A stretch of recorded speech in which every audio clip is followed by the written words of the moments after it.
Title: Creation was an accident they tried to hide. Long, long ago, before the stars had names, before the moon learned to glow, there was only the void. The void was empty, silent, and endless. But within it, something stirred. Two beings drifted in the darkness, ancient and powerful.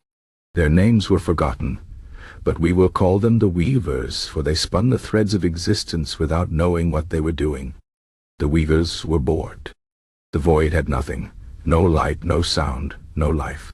So, to pass the time, they began to play with the fabric of nothingness. One weaver pulled a thread, and the other twisted it. They did not mean to make anything. It was just a game. But as they tugged and knotted, something strange happened. A spark flickered in the dark. The weavers froze. They had not meant to create light. It was an accident. The spark grew, pulsing like a heartbeat. The weavers panicked. What if someone saw? What if they were blamed for breaking the stillness of the void?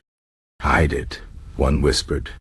The other weaver tried to smother the spark, but it only burned brighter.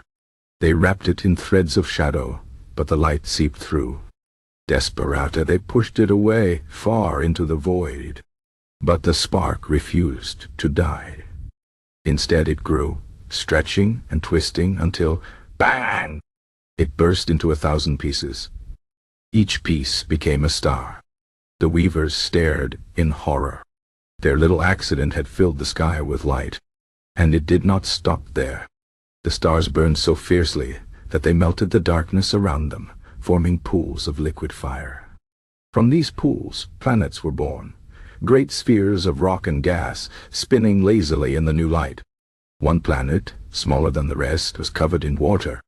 The weavers watched as storms raged over its surface, as mountains rose from the depths. They did not understand what was happening. They had only been playing. Then life appeared. It started small, tiny creatures swimming in the water, then crawling onto land. The weavers had no idea how this happened. They had not planned it. They had not even wanted it.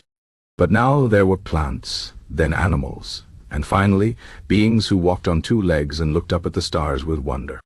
The weavers were terrified. If the others in the void found out, they would be punished.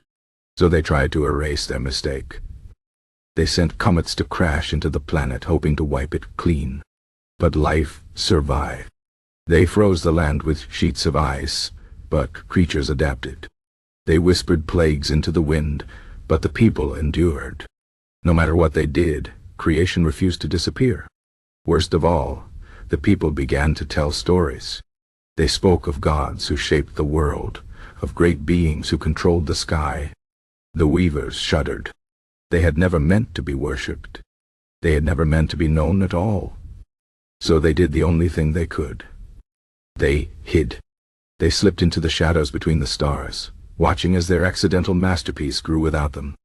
They saw kingdoms rise and fall, saw wars and love and art. And though they never interfered again, they could not help but feel something strange when they looked at the world they had never meant to make. Prayed. Because even though creation had been an accident, it was beautiful. And so the weavers stayed in the dark, silent and unseen, as the stars burned above the world they had tried, and failed, to destroy. The end.